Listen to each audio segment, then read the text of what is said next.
गुरवे सर्वलोकानां भिषजे भवरोगिणां निधये सर्वविद्यानां दक्षिणामूर्तये नमः। ओम श्री गुरुभ्यो नमः।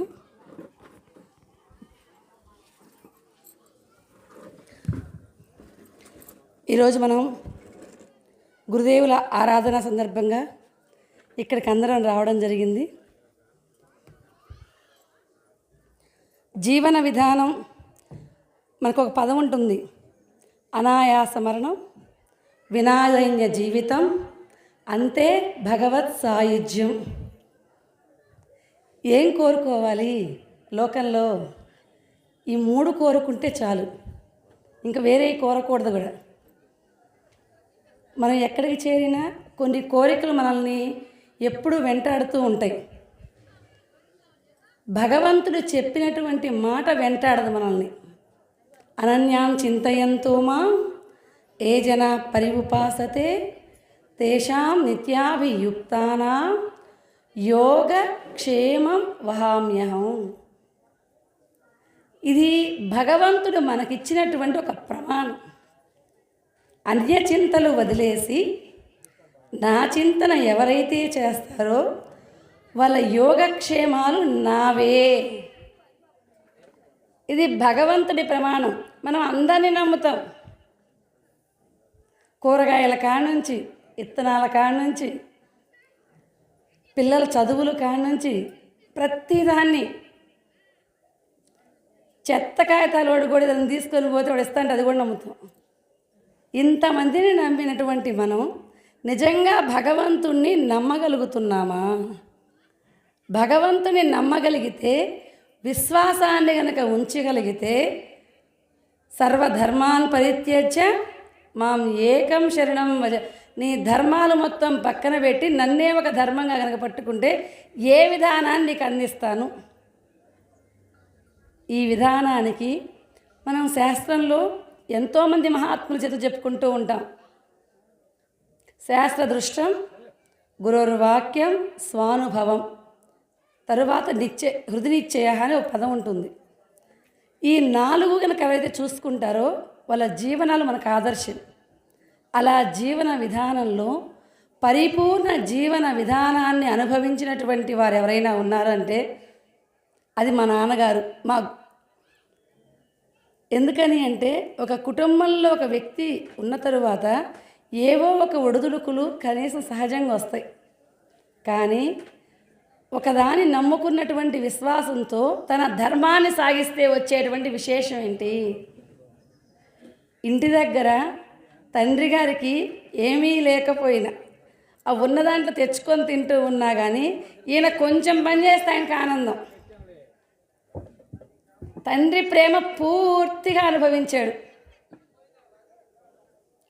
లాస్ట్ రోజుల్లో కూడా తాతయ్య గారిని బాగా ప్రేమగా, ఎందుకని అంటే తండ్రిని చూసుకోవడం నా ధర్మము అని చెప్పి తల్లిదండ్రుల్ని చూశారు. తరువాత అత్తగారింటికి వచ్చారు. ఇక్కడ వస్తే ఇక్కడ చాలా ఇళ్ళల్లో అత్తగారి ఇళ్ళల్లో అల్లుడు ఇమడు, ఇమిడినా ఎన్నో మాటలతో ఉంటాయి. కానీ మా నాన్నకున్న పేరేందంటే దేవుడు. అప్పటిదాకా మా అమ్మమ్మకి ఎంతో కోపం ఉంటుంది. ఊరు వెళ్ళి 4 రోజుల దాకా రాకపోతే కోపం. ఎందుకంటే ఆయన చూడండి ఉండలేక, అసలు రావాలి, తగాదు పెట్టుకోవాలి, ఇల్లు ఏంది, పిల్లలేంది, ఏమనిపోయిండు, అసలు ఇల్లు తెలుస్తుందా అని పక్కన వాళ్ళకి చెప్పి గొడవ పెట్టుకుంటూ ఉంటుంది. రాంగలోనే యాడికి పోయి ఆడిపోయి ఇంట్లో పక్క వాళ్ళందరూ వచ్చి అంటారు, నేను తిడతాంటే ఇప్పుడు తిట్టరాదు మీ అల్లుడిని, నమస్కారం మా అల్లుడిని తిడతాను నేను అంటే. ఒక మనిషిని చూడాలనే తప్ప ఆ అల్లుడు కూడా ఒక దైవంలాగా, అంటే పరిపూర్ణమైనటువంటి ఒక ప్రేమని అత్తగారి నుంచి కూడా ఒక తల్లి కొడుకులే తిట్టుకుంటారు. కానీ అత్త అల్లుడు ఏనాడైనా తిట్టినటువంటి సందర్భం లేదు. ఆపరేషన్ చేసే సమయంలో కూడా నెల రోజులు నేనుంటే ఆపరేషన్ చేసేది మా అల్లుడు వచ్చి నేను ఆపరేషన్ చేయించుకుంటా అంటది. ఆయన వచ్చి నీకేం చేస్తాడు, మందులు వేస్తాడా? ఆయన మందులేడు. ఆయన్ని చూస్తే చాలు మా నాన్న ఒక మాట చెప్పేవారు, మా వాళ్ళకి తెలియదని, ఈ ఇంటికి నేను భావన కాదమ్మా తండ్రిని, మీ ముగ్గురు కాదు నాకు పిల్లలు, వీళ్ళంతా నా పిల్లలే. నిజంగానే అలానే చూసేవారు. ఇక ఒక పరిపూర్ణ జీవితం ఎలా ఉంటుందంటే నాకు మా నాన్నే గుర్తు వస్తుంది, ఎవరు గుర్తురారు కూడా. బావమర్దుల్ని పిల్లల్లాగా, అత్తమామల్ని అమ్మా నాన్నలాగా, ఆమెకు బాగలేకపోతే కాళ్ళు కూడా వచ్చేవాడు మా నాన్న, మాతో ఒత్తిచ్చేవాడు. మా అత్తగారే ఈమెకి అత్త స్థానంలో ఉన్నాడు, ఒత్త వచ్చయింది తెలియదు. ఆమెకు బాగలేకపోతే రోజుకు నేను 1 గంట పడుకోవాలి. ఏంది నాన్న, ఆమెకి చెయ్యకపోతే మన జీవితం వేస్ట్ అయిపోయిద్దమ్మా. ముచ్చట్లు బజార్లో చెప్పడం కాదు, మన జీవితంలో ఆచరించడం. ఎట్టో కట్టమ్మా, బాగలేకపోతే మాత్ర వేసుకో, అంతేగాని అమ్మమ్మని చూడకపోతే మనకు పాపం తగిలిద్దని చెప్పాడు మా నాన్న. అంటే తాను ధర్మం నడవడం కాదు, మాతోనూ ధర్మాన్ని నడిపించేవాడు. ఎవరైనా ఇంట్లో బాగాలేకపోతే ఆ వాళ్ళకి ఊర్లో వాళ్ళైనా సరే వస్తే, అమ్మాయి మీ ఇంట్లో కదా, మా ఇంట్లో పడుకోండి, నేను మా డాక్టర్ని పిలుస్తా అని చెప్పి కాళ్ళు కూడా తిన్న రోజులు ఉన్నాయి అందరికీ. అంటే ఒకళ్ళని ఎవరినైనా ఒక వ్యక్తిని చూశారు అంటే స్ఫూర్తిగా నా ఇల్లే. ఇది చాలామందికి సాధ్యం కాని పని.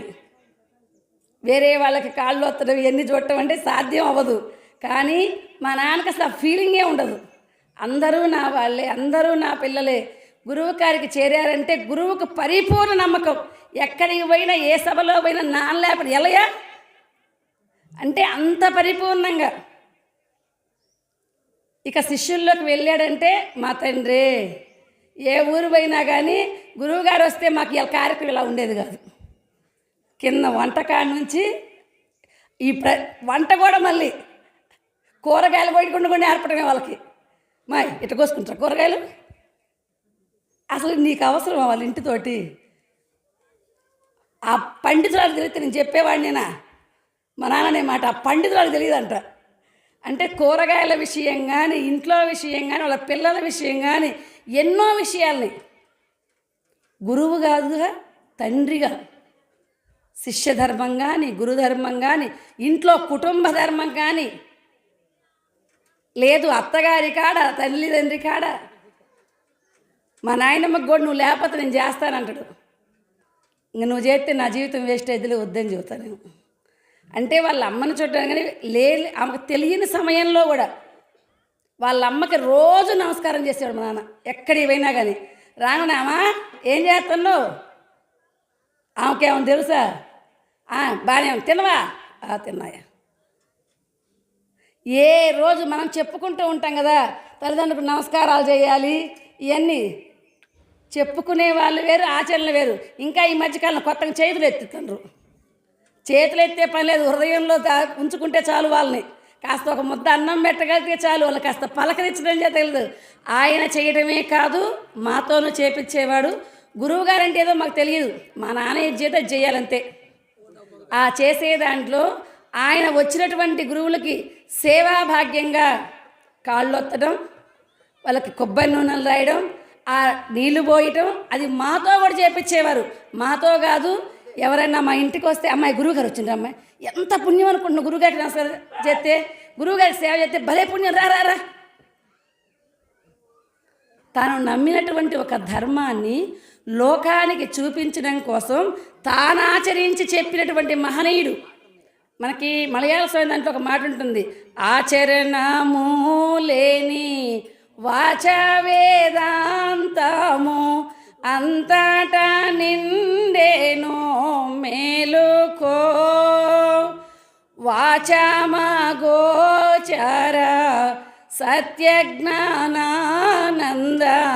వైభవంబును చూపా మేలుకో, సాధన దూరులై సాధువుల్ కొందరు సత్యమును విడచిరి మేలుకో, సాధనంబులు తెలిపి సన్మార్గమును చూపి సత్యమును నిలపంగా మేలుకో.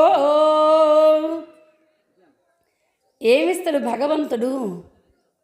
తానున్నాననేటువంటి ఒక ధైర్యాన్ని ఇస్తాడు. ప్రతి పనిలో మనం చేసుకుని ఇవన్నీ ఎడజరుగుతాయి, స్వామి చూసుకుంటాడులే. ఏదైనా కార్యం వచ్చినా కానీ ఏమి ఆయన కార్యం యోగక్షేమమే వహామ్యహం అన్నాడే, మరి దైవ కార్యం ఆయన కార్యం ఆయన చూసుకోవడం తెలియదా? ఆయన కార్యం కోసం మనం తపన పడాలనా అని చెప్పి తన ధర్మాన్ని తాను పఠించేవారు. ఏ రోజు ధ్యానం, పుస్తక పఠన చేసిన దాంట్లో తనకున్న ధర్మాన్ని 10 మందికి చెప్పడం. ఎవరైనా సరే సాధనకి దూరమైనటువంటి మాటలు మాట్లాడుతుంటే వాటి ఖండించేవాడు. ఇది ఎలా సాధ్యమైద్ది? ఆ శాస్త్రంలో ఉందండి, నువ్వు పాటించొద్దా? ఎంతవరకు మనం పాటించగలుగుతాం అని తాను పాటించిన ధర్మాన్ని మాత్రమే, తాను ఏ ధర్మాన్నైతే నమ్మాడో అది 10 మందికి చెప్పడంలో కూడా కూర్చోబెట్టి చెప్పాడు అందరికీ. ఒకవేళ వాళ్ళు పోతామన్నా కానీ ఏమోలయ్యా ఈ జీవితం ఎప్పుడో పోవాల్సిందేగా, అప్పుడు ఎట్లా పోతాం కదా, ఇప్పుడే దాన్ని పాటిద్దాం అని చెప్పి అందరి లోపల ఒక చైతన్యమైనటువంటి నమ్మకాన్ని ప్రతిష్టాపన చేపించి, వాచా చెప్తే పూర్తి నమ్మకం మనకు రాదు, తాను ఆచరణలో పెట్టి చూపించేసరికల్లా ఆ ప్రేమని ఎక్కడైనా సరే ఎవరిని కదిలించిన ఆయన మా నాన్నగారులే. ఇంతమందికి నానా అంటే ఆయన పంచినటువంటి ప్రేమ పరిపూర్ణమై ఉంది. దేనిని ఆశించి? డబ్బును ఆశించి ఒక్క రోజు కూడా చేయలే. మా తమ్ముడు అనేవాడు, పాపం వాడికి జాబ్ వచ్చిన కొత్త ఎవరిని ఆశించ మాకు నానా అని. అసలు నేను ఎప్పుడూ ఆశించలేదయ్యా అని చెప్పింది నాన్న. ఇప్పుడు నీకు జాబ్ వచ్చిందని కాదు, జాబ్ రాకముందు కూడా నేను ఎప్పుడు ఎవరిని ఆశించలేదు, ఉన్నటువంటి ధర్మంగా పాలించుకుంటూ పోతున్నాను మాత్రమే. అంటే విశేషమైనటువంటి ఒక పరిపూర్ణమైన జీవితంలో తనకు దచ్చినటువంటి ధర్మాన్ని పూర్తిగా దైవాన్ని నమ్మినటువంటి వాడు చెడిపోడు అని చెప్పినటువంటి విహనీయ మూర్తి మా నాన్నగారు. మా నాన్న ఎక్కువ నమ్మే ఒక పద్యం ఉంటుంది, పరమార్థవంతుండు పరభాగ్యవంతుడు అస్థిరధనీకుండు అతడుగాడు మనసు నిలిపినవాడు మహిమానసక్తుండు షట్చోరదూరుండు జాగ్రత్తుండు పరకాంతతో పొందు పరమ భోగంబన మాయ విడచినదే మంచి నిద్ర పరయజ్ఞము చేయువానిదే యజ్ఞంబు భ్రాంతి బాసినను సంబరము పరము శ్రీరమాదేవిలోల కౌసేయచేల భక్త జనపాల దుర్గి గోపాలశీల. ఎక్కువగా ఈ పద్యాన్ని చెప్పేవాడు. లోకల్లో ధనవంతుడు ఎవరైనా ఉన్నాడు అని అంటే అది పరమాత్మని నమ్ముకున్నటువంటి వాడు మాత్రమే. వాడు ఎక్కడ భాగ్యవంతుడు? ఏ లోకమైతే మనం కావాలని మన స్వరూపాన్ని మనం చూసుకోదలుచుకామో ఆ లోకంలో భాగ్యవంతుడు వాడు. వాడి ధనం తరిగిపోయేది కాదు. మరి తరిగిపోయినటువంటి ధనాన్ని పట్టుకున్నటువంటి మనం ఎంత విశేషమైనటువంటి వారం. అందుకని నమ్మిన ధర్మాన్ని చెడిపోకుండా చూసుకోవాలని చెప్పి ఎన్నో మాటలు వస్తున్న మానవమానాలకి తుంగకూడదని కదా చెప్తుంది శాస్త్రం.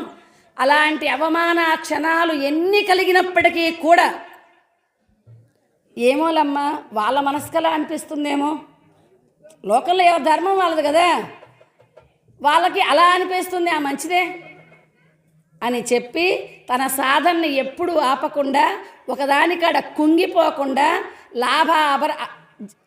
లాభ నష్టాలలో జయ అపజయాలలో మానాలలో ఖచ్చితంగా ధీరతగా ఉన్నటువంటి మహనీయ మూర్తి మనకి గురువుగారు. అటువంటి గురుదేవుణ్ణి మనకు శాస్త్రాలు ఎన్నో చదువుతూ ఉంటాం, ఎంతోమంది మహనీయ మూర్తులను చూస్తూ ఉంటాం. కానీ వాళ్ళ జీవితాల్లో నిరూపణ చేసినటువంటి మహనీయులే మనకు ఆదర్శంగా ఉన్నారు. కాబట్టి అలాంటి వారి జీవితంలో ఉన్నటువంటి ఎన్నో గ్రామాల్లో వాళ్ళు ఇక్కడ దాకా రాలేరు. కాబట్టి మనమైనా వెళ్ళి సత్సంగాలు చేయాల్సిందే. మన కాడికి వచ్చారు మన పిల్లలేగా, అటువంటి పిల్లలకి ధర్మబోధ చెప్పుకోకపోతే మన జీవితం ఎందుకు? ఈ జీవితం ఉంది పరమార్థ సేవకే కదని ఆయన ఆరోగ్యం సహకరించకపోయినా వెళ్ళి ఆ కార్యక్రమాల్లో పాల్గొని అక్కడ ఉన్నటువంటి వాళ్ళకి ధర్మాన్ని బోధించి తన వంతుగా తాను లోకంలో సహాయం చేసినటువంటి వ్యక్తి మనకి గురువు గారు. కాబట్టి ఆయన చూపించినటువంటి బాటలో నడవడానికి ప్రయత్నం చేద్దామని కోరుకుంటూ ఓం తత్సత్. జయ గురుదేవ్. ఇప్పటి వరకు మనకి తల్లిదండ్రులంటే దేహంతో కూడినటువంటి జన్మ మాత్రమే ఇస్తారు. తర్వాత కొంత ఏమిటంటే తరిగిపోయేటువంటి సంపద మాత్రమే ఇస్తారు. కానీ తరిగిపోయినటువంటి సంపద ఏమిటంటే జ్ఞాన సంపద. మనందరం కూడా లోకంలో భౌతిక సంపదలకు వారసులం అవుతున్నాం, కానీ ఆధ్యాత్మిక సంపదకు వారసులు కావడానికి ఎందుకో లోకంలో చాలా తగ్గిపోతుంది ఆధ్యాత్మిక జ్ఞానం అనేటువంటిది. మరి అటువంటి ఆధ్యాత్మిక జ్ఞానానికి కూడా వారి కుటుంబాన్ని స్వామివారు ఏ విధంగా లోటుపాట్లు ఎక్కడైనా ఉంటాయి ప్రపంచంలో, కానీ ప్రపంచం దేని చూస్తుంది? జ్ఞాని దాన్ని ఎలా చూసుకుంటాడు? తనలోకి తన ప్రయాణం చేసేవాడు జ్ఞాని, బయట ప్రపంచంలో ఉండే వ్యవహారం కోసం పరిగెత్తేవాడు అజ్ఞాని. కాబట్టి మన లోపలికి మన ప్రయాణాన్ని చక్కగా ఎలా వారు వారి జీవితాన్ని నడుపుకున్నారో మనకి భగవద్గీతలో చెప్తారు కదా, పద్మపత్రం ఇవాంబస, తామరాకు మీద నీటి బొట్టులాగా సంసారంలో ఉంటాడు, సంసారం అంటకుండా ఉంటాడు. దానికి మనకి ఏమిటి ఉపదేశం అంటే మహాత్ముల జీవితాలే. మనం ఎక్కడో వెళ్ళేటువంటి అవకాశం లేకుండా, అవసరం లేకుండా చక్కగా మన ఎదురుగా ఉన్నటువంటి స్వామి, మొన్నటిదాకా మనతో నడిచినటువంటి స్వామివారి జీవితాన్ని మరి వారి నాన్నగారు ఎలాగా తండ్రిగా ఒక బాధ్యత ఎలా నిర్వర్తించారు, గురువుగా బాధ్యత ఎలా నిర్వర్తించారనే విషయాన్ని చక్కగా అమ్మాయి తెలియజేసింది. అమ్మాయికి అందరి తరపున నమస్కారాలు అందజేస్తూ అందరికీ జయ గురు.